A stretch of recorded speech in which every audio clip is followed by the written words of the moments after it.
The New York Knicks picked up a much-needed win over the Los Angeles Clippers tonight. Julius Randle had 27 points, grabbed 10 rebounds, had 3 assists, was also efficient. I mean, you'll live with 43% from Randle and, of course, 37.5 from 3. RJ Barrett was just as good, 9 of 16 from the field, 56.3%. Made 2 of his 4 threes, of course, gave you 6 rebounds and 4 assists, finishing the game with 26 points. Jalen Brunson was off tonight, was just 2 of 12. Mitchell Robinson, to me, honestly, was the best player on the court for the Knicks tonight. He had 13 points, 15 rebounds, and 4 steals. Mitchell logged 35 minutes, which is huge because normally you don't really see him play that many minutes, but he proved tonight, and he's proved all the season, that he can especially stay out of foul trouble. And then you've got Quentin Grimes, who scores 3 points in basically 21 minutes, but Grimes is out there for his defense and just ability to stretch the floor. Josh Hart played 32 minutes off of the bench and had 10 points. He also had 3 rebounds and to go with 7 assists. I am using a different format for my stats, so if you see me take a little bit longer than normal to read them off, it's just because it's a new format. It's incredibly confusing. So Dante DiVincenzo was the only move that the Knicks made this offseason. They brought him in free agency from the Golden State Warriors. And this was one of the best games he's played as a Knick. I mean, he had 12 points. He had a sequence where he grabbed an offensive rebound and threw it out to IQ and then got to the three-point line and knocked down a 3. It was a big-time play. I mean, it goes to show that when you add in players like that make winning plays, I mean, it's only going to help the rest of the team. Emmanuel Quickley was a plus 22 in 20 minutes off of the bench. He had 7 points, 5 assists, played some good defense. Isaiah Hartenstein, 13 minutes, had 6 points, 3 rebounds, and yeah, just a pretty kind of quiet game for Hartenstein, but it's just because Mitchell Robinson played so many minutes. So moving forward for the Knicks, I mean, I definitely just like to see more consistency, especially in terms of shooting the basketball, because there was a stretch against the Bucks where the Knicks missed 12 threes in a row. The first half of this game, the Knicks just could not buy a bucket, and they were extremely inefficient, but they made up for it in the second half. There's no doubt about it. And the Knicks forced a ton of turnovers. I don't know if it was the stifling defense or the Clippers being kind of careless with the basketball. It's probably a little bit of both, but Paul George was 2 of 11.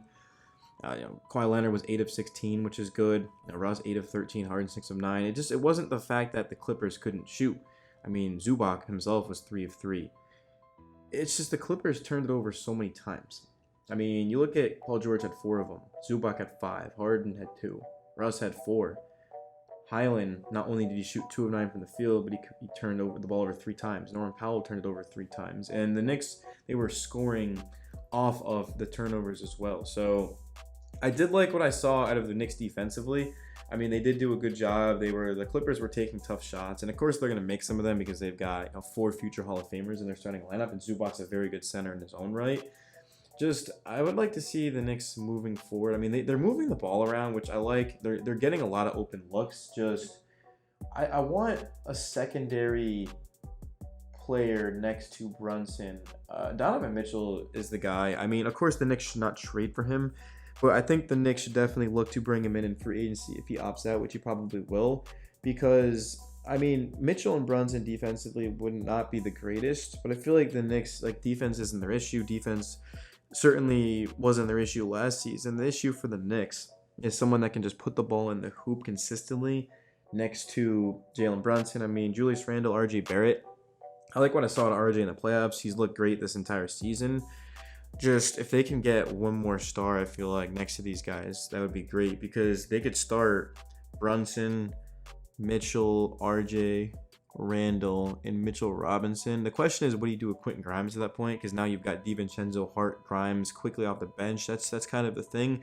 I don't know, man. I personally don't think that the Knicks will probably get Donovan Mitchell. And if anything, this team could use a forward, I would say. So maybe someone on the wing, just a taller player who can defend and can score. I don't know. It's hard. I feel like it's just really hard to find guys like that. But I don't know. Let me know your thoughts, honestly. This was the game that the Knicks just had to get. And I'm glad they found a way to win it. Obviously, there's a lot to work on, but I am impressed with how this team looked in the second half because that was the Knicks basketball that we grew accustomed to seeing last season. They made a ton of good plays. So Kind of just a shorter video. I feel like I'm somewhat rambling. I mean, it's just after that loss to the Bucks and the opening night to the Celtics and letting some of these games slip away definitely hurts. So, I mean, the Knicks are 3-4 at the end of the day. They'd have a lot to improve on, but there is some winnable games coming up. The Spurs at home, and then of course the Hornets. So that's two more games after this at home against teams that the Knicks should be expected to beat. And the Celtics, Hawks, a couple of teams can put up a lot of points. We already did beat the Hawks, and if we had made free throws against the Celtics, would have beaten them. They haven't lost. They're 5-0. So yeah, let me know your guys' thoughts and takeaways from this game. I mean, it was definitely encouraging.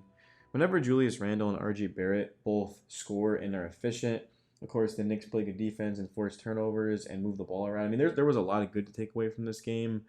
But also there was some things that do need to be cleaned up, and it'll be interesting to see what Coach Thibodeau has to say to the media after the game. I definitely will go and tune into that. But yeah, that's the video, guys. Knicks Daily. Make sure you drop a like and subscribe, and I'll see you in the next one. Peace.